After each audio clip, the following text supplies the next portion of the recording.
Bardzo mi zależy na tym, żeby dzisiaj dolecieć na czas do Amsterdamu. Mam tylko godzinę 20, ale teraz stanęliśmy po środku. Na pierwszy rzut oka zwykły lot po Europie, ale to biznes klasa KLM. Pytanie brzmi, czy naprawdę warto? Jak wygląda lot biznes klasą w Europie? I czy w ogóle istnieje biznes klasa w Europie? Co to znaczy biznes klasa na lotach europejskich? Kto w ogóle lata biznes klasą w Europie? Business trips, wiadomo, ale większość ludzi moim zdaniem, które latają takimi lotami biznesowymi w Europie, tak jak ja dzisiaj z Wiednia do Amsterdamu i później z Amsterdamu do Kopenhagi, to jest tylko dlatego, że mamy connection flights, czyli wszyscy pewnie się będą zastanawiać, co ja robię w biznes klasie, po co w ogóle na takim krótkim locie, jak ktoś patrzy, jak ktoś wsiada we Wiedniu, prawda? Myśli, po co lecieć do Amsterdamu, godzina, lot i po co? A to jest tylko dlatego, że mam connection flight, już miałem kupiony bilet w biznes klasie na całość mojej podróży z Taipei do Kopenhagi, no i z Wiednia do Amsterdamu i Amsterdamu do Kopenhagi. Moje loty są operowane linią KLM. Przekonamy się, jak to wygląda. Może się zaskoczę, może się rozczaruję, może po prostu będzie tak, jak się spodziewam. Zobaczymy. Ale zanim wskoczę na pokład samolotu, czas na kawę numer 4 i ten cały salonik oczywiście jest wliczony w cenę biletu w klasie biznes. Loża, salonik przepiękny z dużą ilością światła i przestrzeni.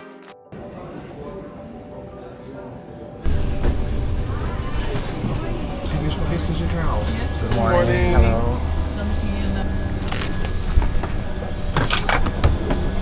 Lecimy dziadkiem, 25-letnim Boeingiem 737.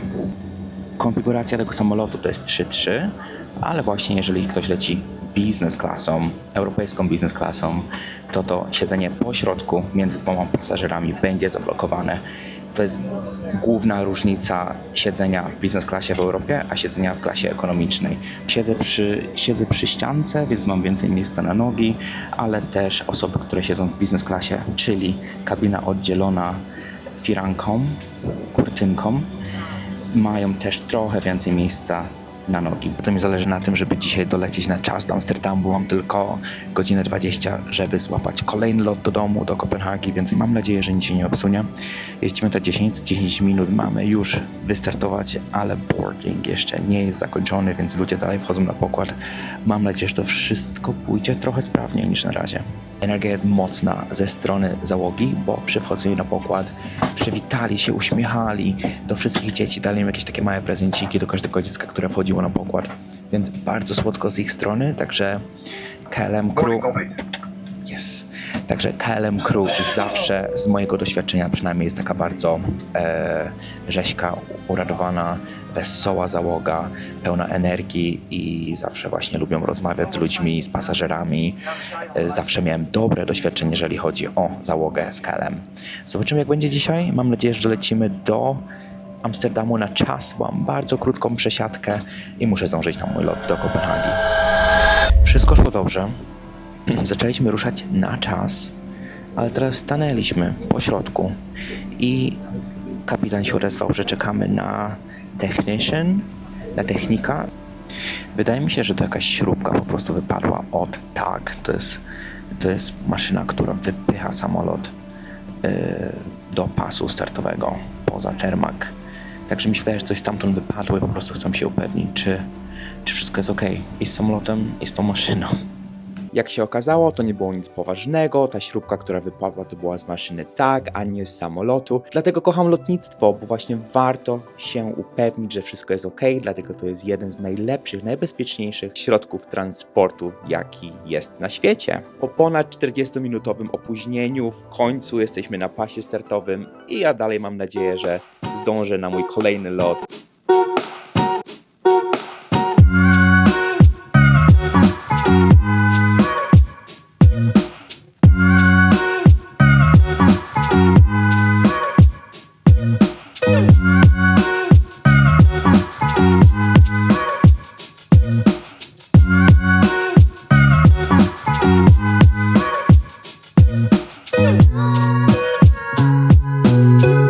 Serwis serwis jest bardzo miły, ale tak zawsze jest w KLM, dlatego ja lubię latać KLM na przykład w klasie ekonomicznej w porównaniu do innych linii lotniczych w Europie, bo załoga 99% wiem, że będzie fajna. Lubię ich podejście do ludzi, do pasażerów, są uśmiechnięci, weseli. Wiadomo, każdy ma gorszy dzień, ale tak się zdarza, że w KLM jest mniej tych gorszych dni niż w innych liniach lotniczych.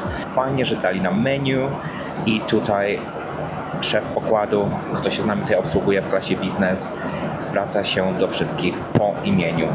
A dzisiaj doświadczenie moje w klasie biznes jak na razie jest bardzo dobre i co sprawia, że to doświadczenie jest bardzo dobre, to głównie dzięki załodze. Możesz mieć stary samolot, tak jak lecę teraz, 25-letni Boeing 737. Możesz mieć awarię na lotnisku, że coś się dzieje.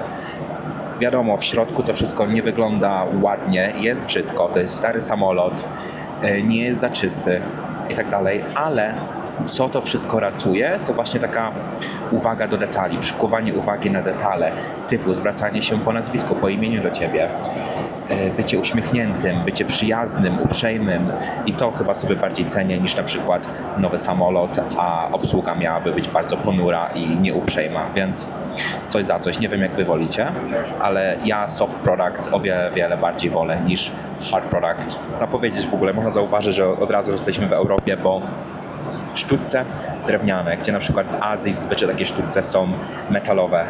Nie wiem, KLM ma takie podejście chyba bardziej do ekologii, dlatego tak robią. Box też jest z papieru, a wszystkie pudełeczka w środku są z plastiku, no ale dobra. Picie podane jest w szklanej zastawie, w szklanych szklankach. Tak wygląda serwis śniadaniowy na pierwszym locie. A to jest mój lunch na locie kolejnym. Ale żeby w ogóle zdążyć najpierw na ten lot, muszę trochę biec, żeby się wyrobić. I co do lotniska w Amsterdamie, no to niestety, ale w większości razy to jest koszmar. Mało miejsca przy bramkach i tłoczno. Najważniejsze, że zdążyłem i wchodzimy na pokład samolotu do Kopenhagi. Śmieszne jest to, że w niektórych krajach w Azji, gdy boarding jest opóźniony o minutę, o 5 minut, to od razu przepraszają i są komunikaty.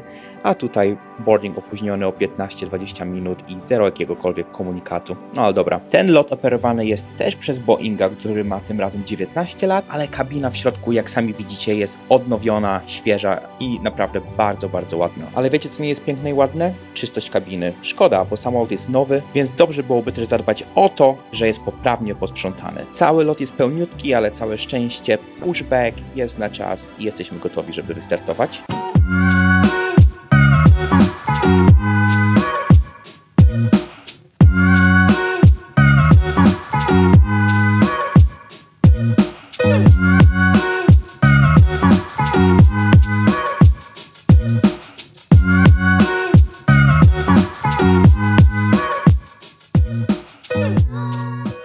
Udało się, w końcu jestem w Kopenhadze. Wszystko na czas. Moim zdaniem jedzenie było spoko. Serwis to jest chyba to, co robi największą różnicę w lataniu KLM, bo dużo linii lotniczych może zaoferować ten sam produkt, jeżeli chodzi o jedzenie i tak dalej, o samoloty, jak to wszystko wygląda w środku, aczkolwiek serwis jest ciężko powtórzyć, żeby poczuć to samo, co się czuje w danej linii lotniczej, więc KLM na pewno stand out. No i też dużym benefitem latania właśnie w tej klasie Euro Business jest to, że masz dużo przywilei, jeżeli robisz check-in, nie musisz stać w kolejce, wchodzisz pierwsza, odprawiasz się, tak samo jest przy wchodzeniu na pokład i tak powinno być przy odbieraniu walizek też, także dużo jest takich benefitów na ziemi, a nie tylko w powietrzu. To tyle. Tak wyglądają loty w business klasie w Europie linią KLM, także sami ocencie.